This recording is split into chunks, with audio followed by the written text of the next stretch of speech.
talking about the Houston Rockets. I know it's all about Jalen Green, the superstar, 6'5", slim, light, Derek, a.k.a. Clyde Drexler, a.k.a. Isaiah Ryder, a.k.a. J.R. Smith way back on the Onis on the Hornets. The kid is a dynamo when it comes to from a scoring perspective. Look at that big three there. But is he truly the X factor for the Rockets? Is he the guy that you say he's going to be a superstar in the future? Certainly, I would say 70% of you would say yes. But some of the street guys like myself, in these NBA streets, Alperun Sengun, the 6'11" draft pick drafted in the second round, to me, is the guy with the most up potential. When you got an opportunity to get a Nikola Jokic type of player, type of impact, that is something that's hard to teach. And as we've seen with all of these guys that have come out of school, they're very highly skilled, but there's something missing, that X factor to bring them to the next level. These are all skill robot type players. They doing the drills, and then, you need that. But however, there's some guys that don't need it, right? They just keep going naturally. They don't need that kind of push to get moving and put it up to the next level. Sengun looks like he has different levels, even though he's slow. He has a beautiful post-up game. He also has a good face-up game. And when I saw him tonight, I saw some good ability and maybe running some poor man's point, though nowhere near the level of Jokic, but I think it's something that can be learned.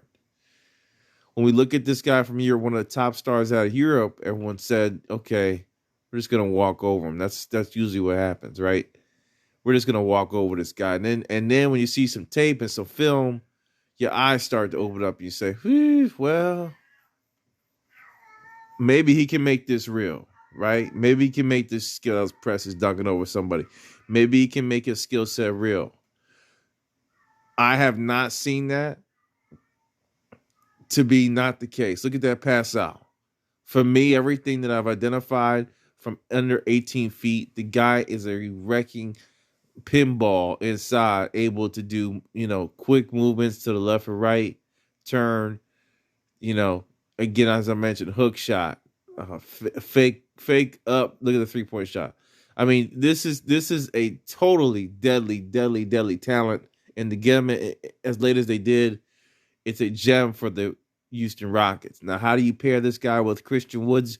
You just throw him out there, okay? Throw Jalen Green, who's going to be undersized, small forward out there. You put, Mr. Kevin Porter Jr. out there, and then they got some other pieces. John Wall's going to have to find a place for the Rockets as well. That's going to be the big X factor. But overall, for me, Sengun looks like a gem of a player, and they got him so cheap. It's like, man, why do you love me, Jesus? That said, it's all about development now. Look at that pass.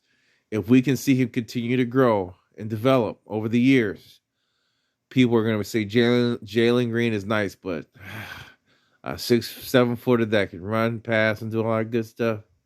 Maybe that's the path forward, right? Maybe that's the path forward for your center of the future. I know Christian Woods is signed and got all the dough. But when you look at Sengun, that cheap, second round, Rockets, here we come. That's your boy Step Back. Just talking about it. Is Jalen or Sengun truly, when you look at long-term perspective, who's the better prospect for the future? For me, it's Sengun. I'm out of here. Peace.